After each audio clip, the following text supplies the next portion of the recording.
Hello and welcome to my Pandaemonium 4 Phase 1 Savage Guide. The boss will start off with the usual raid wight called Decollation in this fight. It hits really hard. After that he will cast Bloodrake twice, but before I start explaining what Bloodrake does, I think it's better to start at the end of the mechanic and roll it backwards so things get clearer. At the end of the first mini phase, there will have to be 4 players carrying away tethers from the group, and 4 players will have to hold an illness debuff, which we called Miss Rona, but I will keep calling it illness for now, just for YouTube reasons. The people who carry away the tethers and have the illness can be the same 4 players. As I said before, he will use Bloodrake twice now, targeting either all healers and tanks or DPS. Whoever got Bloodraked first cannot get the tethers at the end without dying, and whoever gets Bloodraked second cannot have the illness debuff on them, else they die. The illness debuff spawns on 1 healer and 1 tank and 2 random DPS. It can transfer over to other party members by touching them. If you once had the debuff and give it away, you will be immune to it afterwards, indicated by that debuff. So to make this whole phase as easy as possible, we had tanks and healers on the upper half of the boss and DPS behind the boss for this mechanic. If you needed the other group to get the illness debuff, you just stacked as 4 to immunize yourselves as much as possible, and then whoever needed the illness debuff from the other group would just run into the stack and catch the illness for someone who needs to get rid of it. That way all players who cannot have the illness are immune to it now, and all players who can survive the illness are sick. For the tethers afterwards, you could just stay stacked and let the other group get in front to immediately have all 4 tethers on the right people and move them out. This is the best way we found, and it's really good for Party Finder as well, as you don't need much communication to do it. So, TLDR, keep an eye on who will get Bloodraked first. Those players cannot take the tethers afterwards. Then check who gets Bloodraked second. Those players cannot have the illness on them, so stay stacked so people can take it away from them easier. Afterwards, the people who need the tether stay stacked in front of the other party, bring out the tethers and resolve the mechanic. After that, there will be a high damage raid wight again, followed by a tank buster that hits twice, giving a vuln up after the first hit, forcing either an invuln or a tank swap. As you can see, we tank the boss towards the south at all times now, to allow maximum uptime for the next mechanic, called Setting the Stage.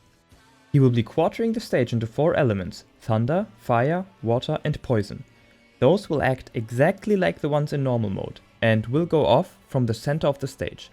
Water is a knockback, fire is a light party stack on healers, lightning is distance-based damage, and poison is spread. You can never stand on the quadrant that's exploding or you will die. Water or lightning will always be the ones exploding first, and fire and poison will always follow them up, which is really convenient. So it's either lightning fire or lightning poison, or water fire, water poison first.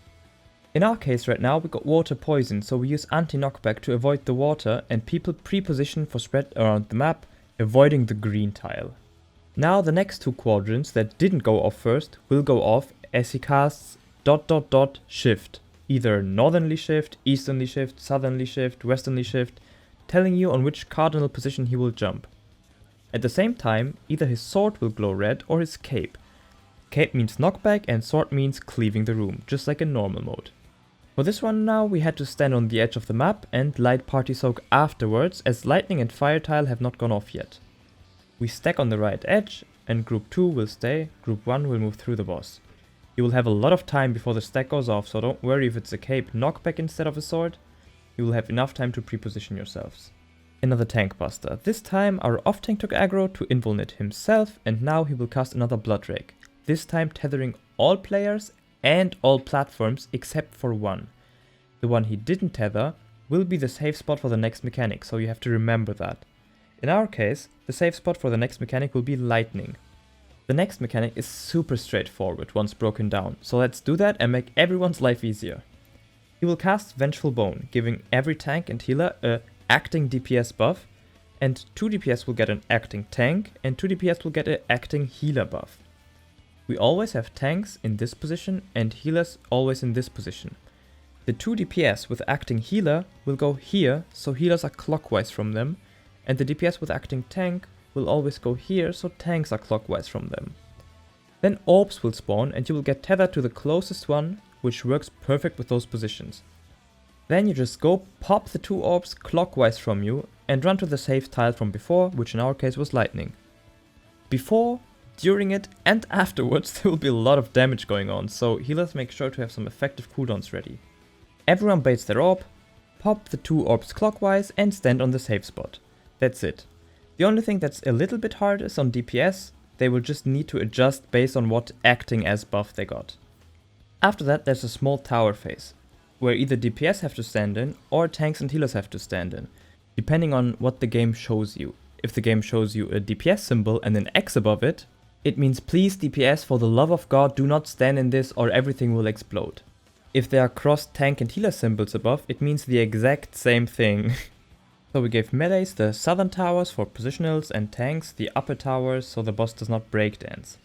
On the first towers there will be spawning tethers as well, that the opposite roles of the tower soakers can grab and bring out, or even stand max melee for more uptime if people in the towers make a little bit space for you. Another set of towers, this time even without tethers, so it's super general. Same as the first mechanic, it is possible that DPS might have to soak both towers. And the same applies to tanks and healers of course. Now we will get the illness debuff and the tethers from the start of the fight again. So this time it is decided by who took the towers before. If you did not take the first tower, you take the tethers now, and if you did not take the second tower, you will take the illness debuff. In our case, tanks and healers didn't get a single tower, so now we will have to do both.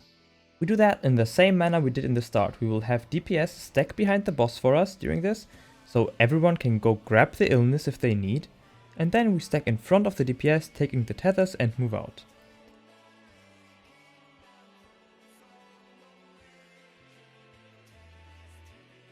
More AoE damage afterwards, so keep people topped. Another tank buster that has to be swapped or invulned, and he will set the stage again. I swear to God, this works exactly like the first time he does it, not a single difference. He will show you 2 elements, water or poison for example. And I see this time both southern platforms got picked. So we had the range to adjust beforehand and move away so melees can have full uptime and dodge into the water tile for spreads.